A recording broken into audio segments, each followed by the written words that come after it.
This video is brought to you by Miniature Market. Thousands of board games, discounted prices, miniaturemarket.com.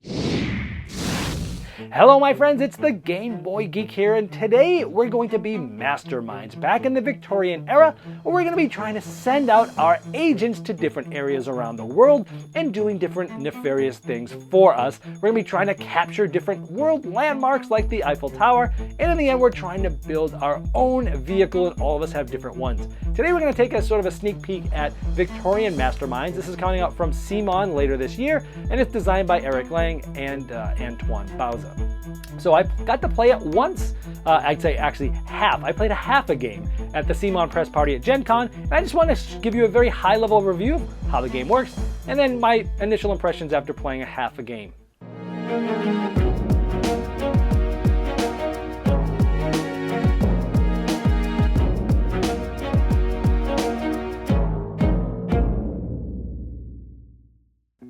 Now here's what it looks like when it's all set up, and each of you is a nefarious mastermind in the Victorian era, and each of you have your own unique vehicle that you're trying to complete, but there's many other things you're trying to do as well. So here you see one of the unique vehicles, the CMON. There's different spots that you're trying to build the plans for, and around the edges here you'll see that there's different resources that you need to build them. Mostly there are screws and the plans there. Those are the two main resources in the game that you'll be using to gather to then build different parts of your vehicle. Now to do this, each player gets 5 agents of their color, and each of them sort of do different things. But what happens is you pile these up, you shuffle them, and you can only look at your top one, so you know which agent you're putting next, and that's as far as you can plan as your very next turn, trying to think, where should I put this agent, and what is it going to possibly doing with its special ability?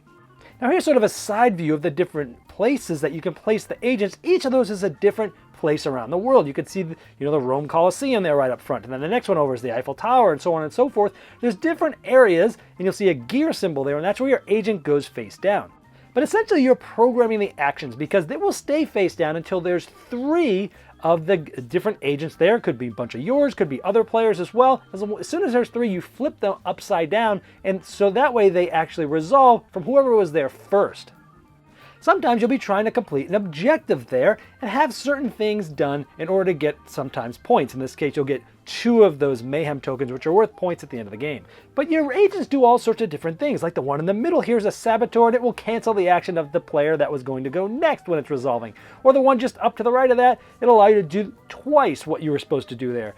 Sometimes you'll be using it to capture a building, sometimes to get some books, and sometimes also to use your pilot to activate certain parts of your vehicle. Now, if you capture a building at one of those spots, you'll be able to take one of the available buildings, and each of them get you a certain reward, like some of the 2 major resources, or mayhem, or sometimes even a scientist. Now, the buildings are also worth points, and those scientists allow you to sort of break the rules of the game on your turn. But in order to be able to capture a building, you basically need to have firepower greater than the Secret Service level. So there's a tracker at the end of the board, and as buildings are being captured each time, that Secret Service level is going to increase to the right, and your color's firepower, which is basically a currency in the game, needs to be at or higher than the Secret Service level in order to capture those buildings. So it's another sort of resource or currency you need to manage in the game. Earlier we talked about one of your agents being the pilot, and at the bottom there you'll see the engine room. When you activate that pilot, it'll do a certain thing depending on your vehicle. Like in this case, you'd place your next agent under a single agent on the board. That way you can essentially get your action done before them. But if you look on your the CMON here, there's certain places that once you configure and construct that, it'll activate different parts of the vehicle. So here we have the green one there. You get +1 firepower if you've already placed under a friendly agent. Or the other one here, you get to gain some mayhem. So the different things you can do with your vehicle change over the course of the game. So over the course of the game, you're trying to score points by capturing buildings and building up your vehicle, managing resources, and gaining mayhem. All right, well there you have it. Now again, I've only played 1/2 of a game. And then I played a quarter of a game with someone else too. So maybe I've played 3/4 of a game. But so far, there's plenty of things to like about this. The production, the buildings, the gears, as the agents, the thickness of those chips and stuff. Obviously at CMON, it's gonna be great production there. I typically like programming games, but I like with this one, you've got that programming and the uncertainty of, what else is going on there? Who else has gone there? Do I wanna get there first? because it's going to trigger first. Do I really need to be first there, or do I think, you know what, they've already used the agent that might do what I think that I'm going to be doing there, so I can let them sort of go first. And you're watching what other people are doing, you're paying attention to which agents they've already played, you're thinking about the agents that you're going to play. The agents themselves, it's really cool that you only get to look at your top one, unless abilities help you otherwise.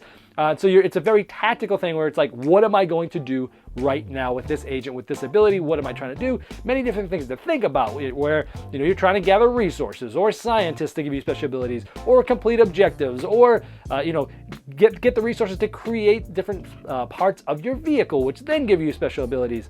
So there's lots of different ways to go, and I like the tacticalness of it. You can only look at that one agent that you're using until they're all used. The different abilities of the different agents are cool. I like the Saboteur the best, where you put it down and the player below you is not going to be able to do anything. Completing those objectives is fun because that gets you all sorts of cool stuff. And building the vehicles is always fun, and that everybody has a different vehicle.